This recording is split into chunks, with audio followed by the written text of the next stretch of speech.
I'm Charles the Lazy Fashionista, and what we're going to be talking about in this video today is if I could start all over with paparazzi accessories, these are the things that I will do.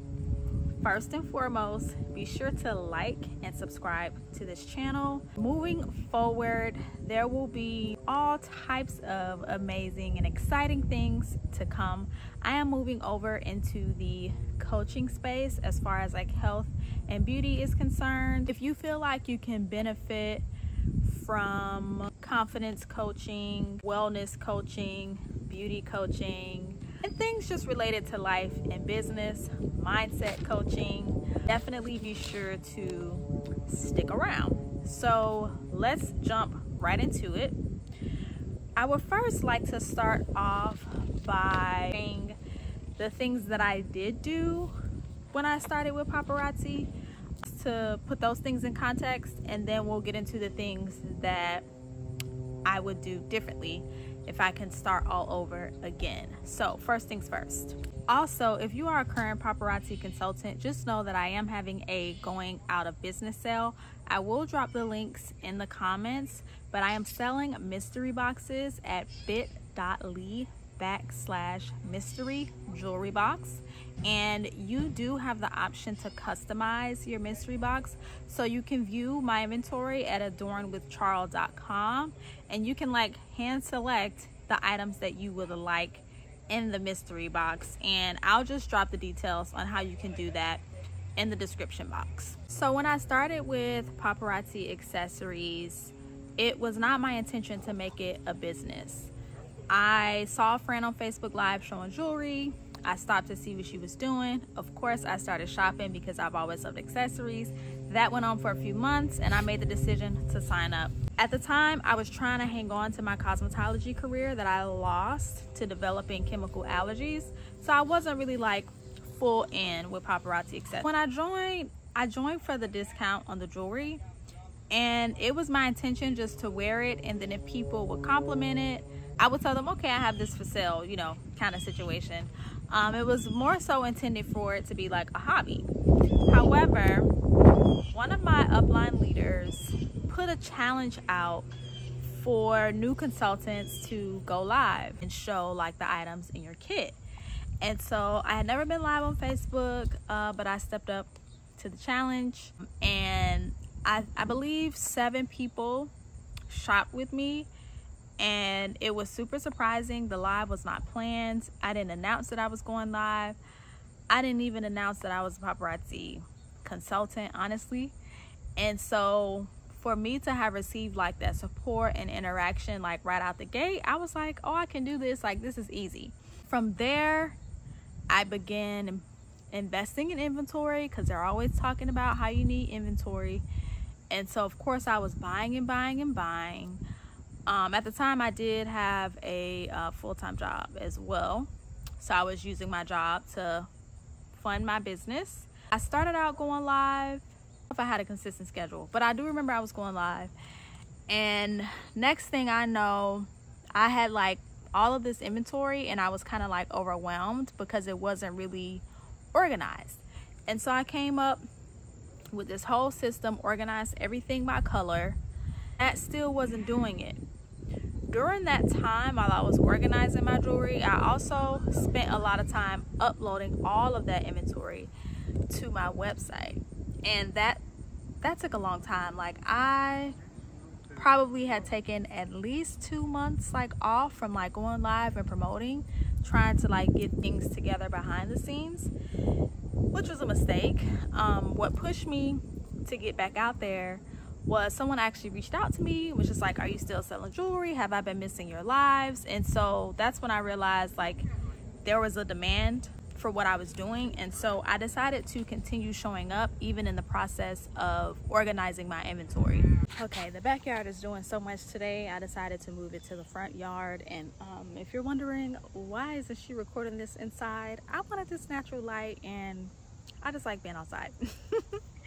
So that brings me to my first point of what I would do differently if I could start over. Is I would continue showing up no matter what. It doesn't mean that life won't happen. Life will happen, and you may have to adjust how you do show up. So let's say you're going live 3 days a week, and life is happening, and you can only show up one day, or whatever it is that your routine or regimen is regarding your business. But I would just say, don't ever just like ghost your customers. Still show up in some capacity. So that brought me to another point on my list, which is a part of like continuing to show up. So one thing I was not consistent with, but I receive results with all of the time, is email marketing. If you don't do anything else, be sure to continue to email the customers that you already have, because people who shop with you, the chances of them shopping again are higher than you actually finding like new customers. Studies have shown that it's honestly repeat customers that keep a business in business. The next thing that I would do if I could start over is I would put more focus on selling than all of the behind the scenes things. I put energy into my label printer, of course buying inventory, because the upline are always like, get your inventory. And then too, like there's an addiction to wanting to get those new releases, and so I definitely did great in that department. However, I should have put more energy into selling, because when you put more focus on actually selling the jewelry, you discover what it is that works for you. And so that kind of ties into another item on my list, which is figuring out what works for you. And I say that because when I joined upline leaders that I paid attention to and was learning from and was trying to emulate, they put a lot of energy into, oh, you need to go live, you need to go live. And granted, you know, going live definitely generates sales, but depending on you and your personality, that might not be the thing that you want to do. Like, I love going live, like I had a lot of fun doing it, but it was very draining. It took a lot of time to prep for the live, as far as like getting the inventory out that I'm going to show. It takes energy during the live, and then when the live is over, it takes time and energy to put, you know, the pieces away or to fulfill orders. And so for me, like, going live was just like much of a larger task than I expected it. And then on top of that, the leaders were saying like, oh, you need to be on for extended hours. I'm introverted. I am replenished by alone time, quiet time. And so that said, when you're on live, you're basically on the entire time. Yes, you're interacting with people, but they're not like in your space, you know, and it's your job to keep the people entertained and, you know, them focused on you. And so it's like you're just exuding, you know, a lot of energy. And for someone that's extroverted, like, they may love it, they may have a good time, they could probably be on live all day. And for me, like I said, it was draining. And I remember like pushing myself to do like a 4-hour live, and I was like so tired and drained, and it was just a whole lot. And I don't even think I sold a lot, honestly. And so what I had to learn that worked better for me is, it works better for me to do like shorter lives, but possibly showing up more consistently. So like, instead of me trying to be on Facebook Live for 4 hours, maybe you can show up for 10, 20, 30 minutes, a couple or a few times out of the week, whatever works for you.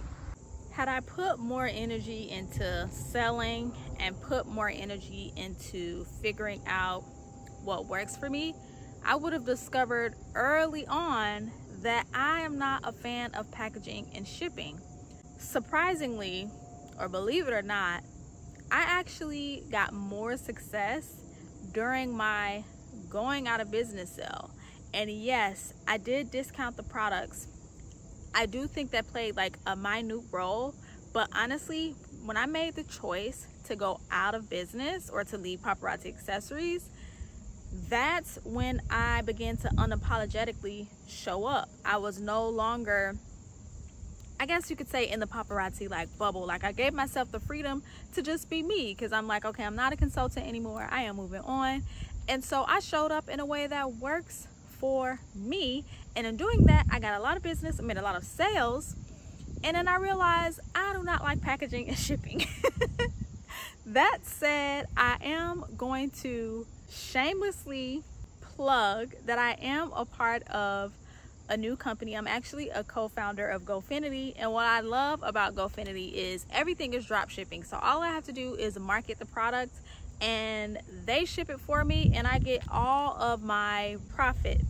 Anyway, that'll be like, I guess, another video for another day. But yes, had I focused on selling, I am focused on discovering what works for me. I would have saw early on that I don't really like packaging and shipping, and so maybe I would have realized sooner, like, this is fun and everything, but it's not exactly what it is that you want to do, you know. And I say realize sooner because by the time I made a decision to no longer be a consultant, it was almost 3 years in the business, and of course I had tons of inventory, which again, I am having a going out of business sale. Those links will be dropped in the description box. The next thing that I would do, that I didn't do starting out, is have a VIP group. When I was a consultant, I remember team members, upline leaders talking about having a VIP group, which I had got one, but no one really gave feedback on what to do with the group really, how to use it, how to differentiate what goes on in the VIP group from your feed. I know me, I'm really big on like interaction. With my cosmetology background, one of my favorite things in the business was just the conversation and the connection that I would have with my clients. And so I was looking to build that with my customers as a paparazzi consultant. So when I created my first group, I wanted it to be interactive, and it was very discouraging when it was just like crickets in a group. And so fast forward to me to deciding no longer to be a consultant. I had already deleted the previous group that I created, but I decided to create a group again for my going out of business sale. And something that clicked is that people that join this group are interested in buying the jewelry. And so if they're interested in buying the jewelry, I'm gonna make that my main focus. I'm not gonna try to like connect with people too much. I'm just gonna make it about the jewelry. Like, I learned that it's okay to ask for the sale. Businesses advertise to us all day, every day, very unapologetic. But when you're a small business owner, sometimes your personal feelings can get in the way of how you show up and how you do things. And so what I learned is it's okay to ask for the sale, and I felt like I could unapologetically do that in my VIP group. So all I did was just post pictures of the jewelry, which leads me to my next thing that I would do differently. Oh yes, this is a good one.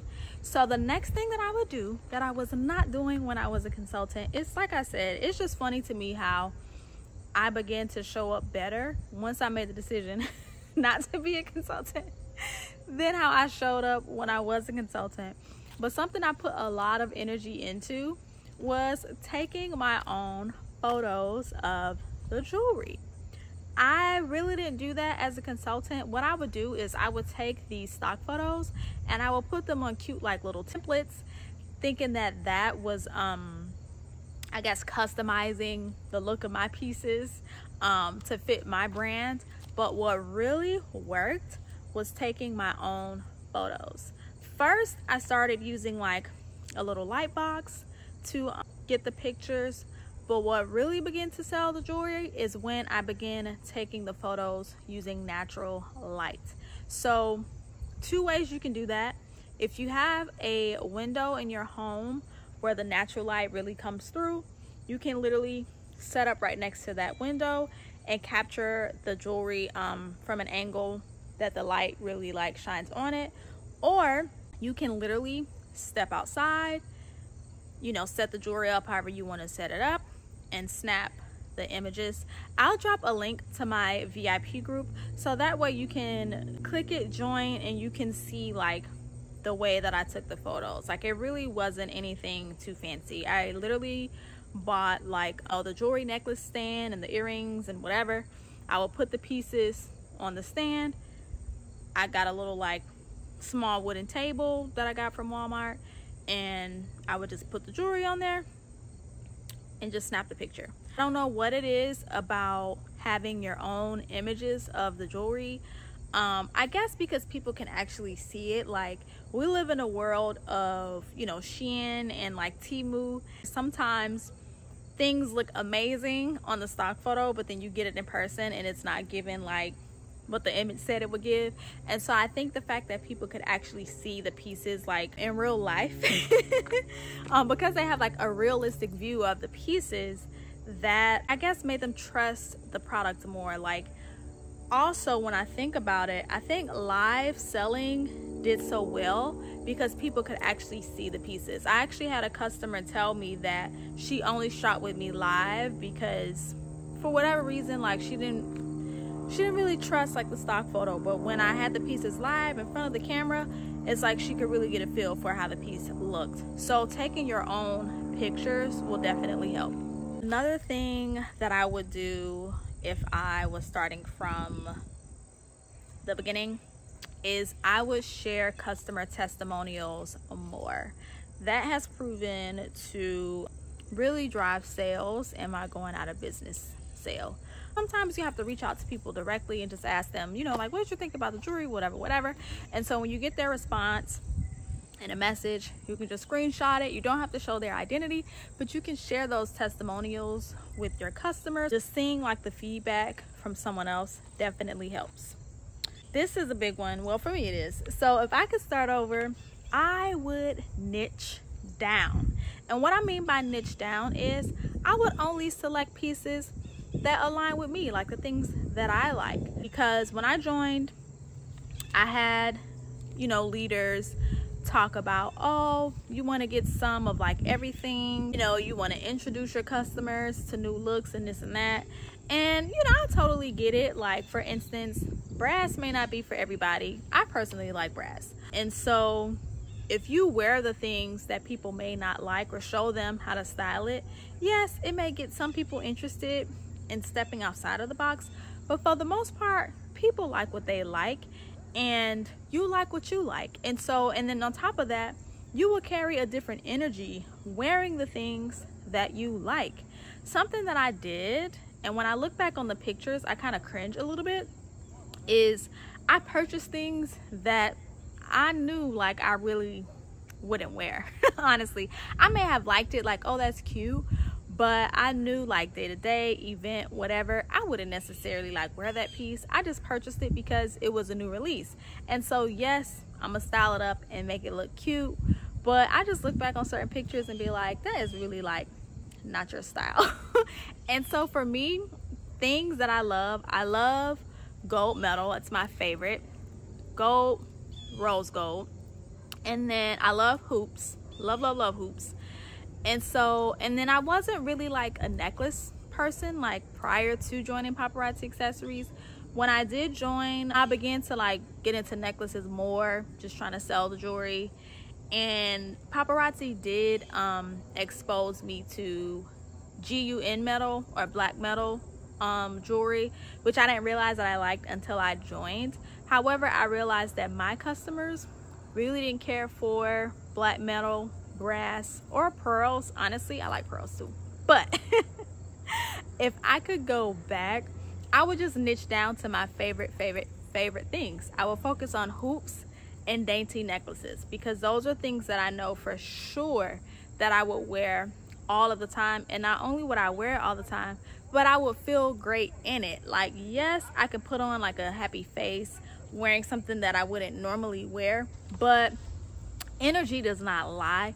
And I'm sure like I have a difference in energy when I'm wearing something that I absolutely love versus something that I'm just like, oh, I'm gonna make it look fly, but it's not like my favorite absolute favorite, you know, thing to wear.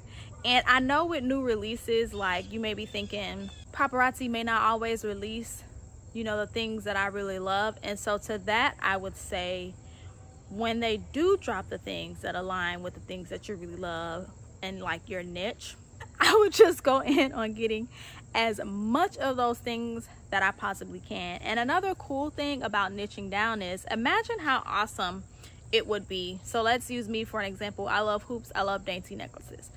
Imagine how awesome it would have been for me to establish myself as the hoop girl in Paparazzi accessories. So that way, even if people are shopping with other consultants, let's say they're looking for a particular pair of hoops, or they're just a hoop lover themselves, they can know, or they will know, that they could come to me and I'll have the hoops. Like, no matter what, like, I'm the hoop girl, I got what you need, I got what you want type thing. So yes, if I could do it again, I would niche down, because like I said, you can turn on the enthusiasm to sell pieces that you probably normally wouldn't wear, but why take that extra energy to be phony, honestly? Like, just focus on what you love. Another thing on my list, if I could start over, I would focus on coming up with unique ways to sell a lot of jewelry at once.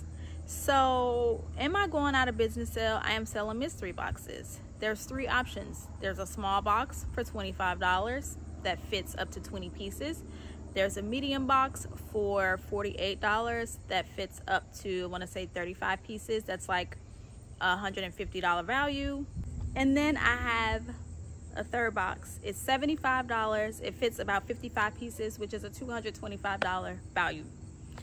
So I would probably do something like that with my pieces. Of course, you guys can't lower the price as consultants, but maybe you can market it as like, get your Christmas mystery box filled with great gift items to share. Maybe for the small box, you can offer like a personal styling type service with it. Like, oh, take this quiz or answer these few questions and receive a personalized, you know, styled mini mystery box. $2.25 is not a lot of money to make off of one product. And then when you think about all of the time and energy that goes into your business, which is another thing that I didn't think about, and I actually read a blog about a consultant that had left, and she was like a super elite, I don't remember her name. She joined in the early years of Paparazzi accessories, and when she did the math on how much money she made as far as like the time spent into the business, she was making like $10 an hour. That's what she said. I never broke down, guess what my hourly wage was. I was not a super elite, so I'm pretty sure it was probably way less than what she made. And so for her, she talks about how if it was not for her team, she really would not have been doing as well as it seemed like she was in Paparazzi accessories, which that kind of brings me to another point, which is, if I could start over, I would definitely join with the intentions of building a team. Before I go into the building a team, just to sum it up, you definitely want to create ways where you can sell like a lot of jewelry, working smarter and not harder. And so maybe creating a subscription or somehow marketing some type of box where you can sell a lot of pieces at once will definitely help you to do that. So moving on to the building a team part, yeah, if I could start over again, I would have the intentions of building a team.